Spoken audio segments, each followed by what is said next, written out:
다 맞는 것이 아닙니다. 물론 저는 조립을 많이 해봤기 때문에 실패한 경험은 없습니다. 하지만 저도 설명서를 보고 배운 것이기 때문에 제가 하는 조립 과정에서 잘못된 점이 있을 수도 있으니 댓글로 친절하게 알려주시면 제가 다음 영상에서 깔끔하게 알려드리도록 하겠습니다. 일단 지금 조립해보도록 하죠. 첫 번째로 조립해야 하는 것은 메인보드입니다. 메인보드부터 먼저 꺼내야 하는데요. 사람으로 비유한다면 가장 뼈대가 되는 그런 몸통으로 볼 수 있습니다. 그래서 메인보드를 시작으로 여러 부품들을 조립을 해줘야 하는데요. 일단 메인보드는 거의 대부분의 메인보드가 3년 무상 AS를 보증하고 있습니다.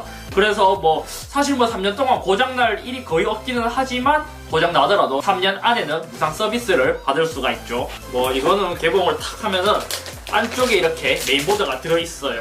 그리고 중요한 것이 본체에 붙일 수 있는 브라켓을 꼭 챙기셔야 하고 설명서도 하나 챙겨두는 것을 추천드립니다. 그리고 이렇게 하드디스크나 SSD에 연결해줄 수 있는 케이블도 함께 제공됩니다. 그래서 메인보드를 열 때는 이렇게 꺼내줘요. 그리고 한 가지 더 알려드리자면 원래 컴퓨터를 조립할 때는 정전기를 방지할 수 있는 수술용 장갑을 많이 낍니다. 하지만 저는 귀찮기 때문에 끼지 않도록 하겠습니다. 저는 분명히 알려드렸어요. 여기서 가장 먼저 해줘야 할 것은 CPU를 조립해줘야 합니다. CPU는 이 자리에 들어가게 되는데 이렇게 위에 있는 검은색을 그냥 잡아당겨주면 열리게 되고 여기에 브라켓이 있는데 이거를 꾹 눌려요. 눌려서 옆으로 밀면 이렇게 커버가 열리게 됩니다. 가성비가 굉장히 좋아서 떠오르고 있는 인텔의 펜티엄 G4560 CPU입니다. 이것도 이제 개봉을 해서 장착을 해줄게요. 꺼내주면 여기에 CPU가 있어요. 이거를 이렇게 탁 꺼내서 이렇게 열어주면 깔끔한 CPU의 모습을 볼 수 있죠. 이제 여기 메인보드에 장착을 해줘야 합니다. 메인보드에 장착하는 방법은 여기 자세히 보면은 홈이 있어요. 여기 CPU마다 있는 홈과 맞춰주면 되는데 대부분의 CPU들은 영상처럼 정면으로 봤을 때 밑으로 읽을 수 있게 넣어주면 홈이 딱 맞게 떨어집니다. 밀어서 요거를 이렇게 딱 고정시켜주면 끝이에요. 이러면 CPU 조립은 끝! 하지만 여기서 CPU 열 배출을 위한 쿨러까지 장착을 해줘야 합니다. 쿨러 장착 방법도 쉬워요. CPU 쿨러 장착을 위한 케이블이 있어요. 이 케이블을 메인보드에 보면 이렇게 소켓이 동일한 모습의 CPU 펜이라고 적힌 부위가 있습니다. 케이블이 CPU 펜 연결 단자에 가까이 가도록 위치해서 이렇게 구멍 사이에 맞춰주고 메인보드가 부서지지 않도록 지지대만 눌려서 고정시켜주면 됩니다. CPU 펜만 잡고 흔들었을 때 살짝 흔들린 느낌이 난다면 다시 조립을 해줘야 합니다. 아까 전에 보여드렸던 CPU 펜이라고 적힌 부위에 케이블을 연결해주면 끝! CPU를 장착하고 나서 램을 장착해주도록 합시다. 램은 CPU 오른쪽 편에 이렇게 슬롯이 있는데 메인보드에 따라 2개가 있는 슬롯이 있고 4개, 그리고 메인보드가 고가형일수록 램을 더 많이 장착할 수 있습니다. 여기서 램을 장착하는 방법은 램 슬롯의 끝에 보면은 이렇게 누르는 게 있어요. 요 누르는 것을 제껴줍니다. 여기서 램을 자세히 보면은 이렇게 홈이 또 있습니다. 요 홈을 램 단자와 맞추어서 반대편에 한번 누르고 열어놨던 단자가 닫힐 때까지 꾹 눌려서 이렇게 장착해주면 램 장착도 끝! 메인보드에 CPU와 램을 장착해줬다면 이제 대부분의 조립이 끝나갑니다. 이제 본체에 메인보드를 넣어주고 파워와 SSD만 장착해주면 끝나게 되는 것이죠. 생각보다 알고 보면 컴퓨터 조립이 굉장히 쉽습니다. 게다가 PC 조립 방법을 알고 나면 분해도 역시 쉽기 때문에 대부분의 부품들이 3년 정도의 보증기간을 갖고 있다 보니까 3년 동안은 따로 돈 들어갈 일이 없다고 보시면 될 것 같습니다.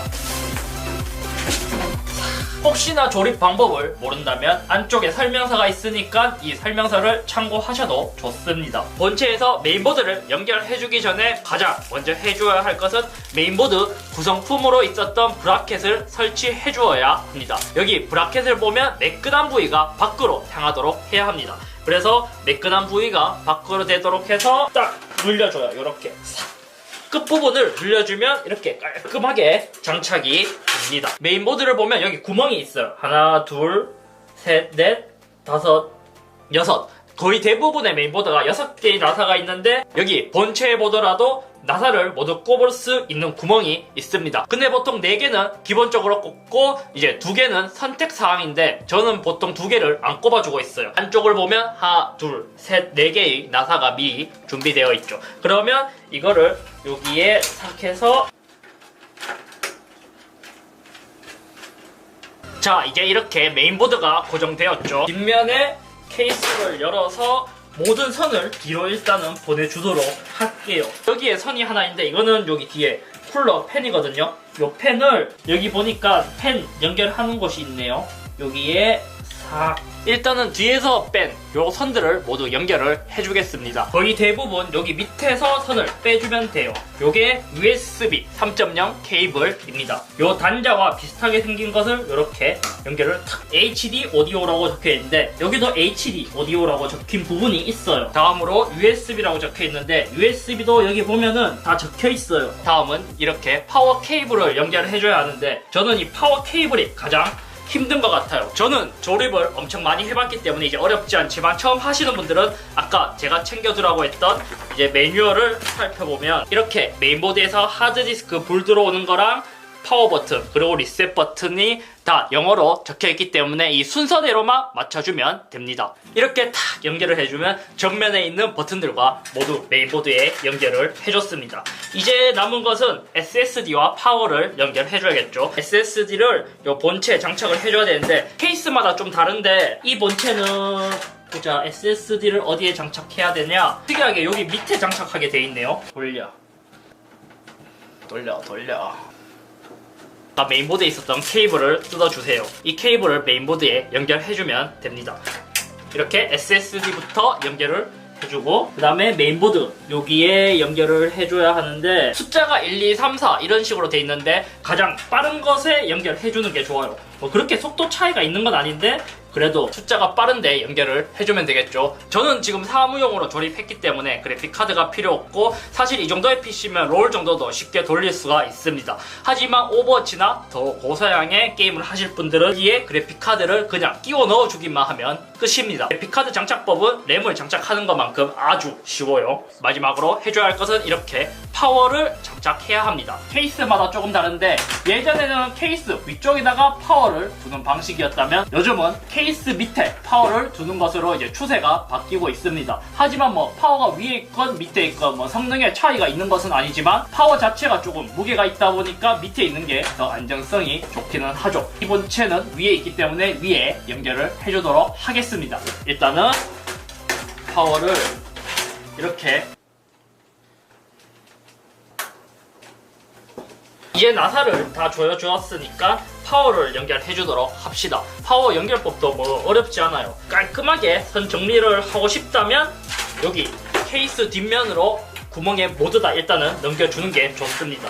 이제 파워 선들을 메인보드에 연결해줄 수 있는 부위만 연결해주면서 깔끔하게 정리를 해주도록 합시다. 가장 메인이 되는 것은 아주 큰 파워입니다. 이게 가장 메인이 되는 파워인데 이거를 여기에 연결해주면 됩니다. 제가 가진 CPU를 보니까 여기에 파워를 연결해주도록 되어 있어요. 이렇게 연결해주면 CPU 팬을 위한 전력 공급이 됩니다. 남은 것은 여기 밑에 달린 SSD에 파워를 공급해줘야 돼요. 이렇게 납작하게 생긴 케이블을 여기 SSD에 연결해주면 끝이에요.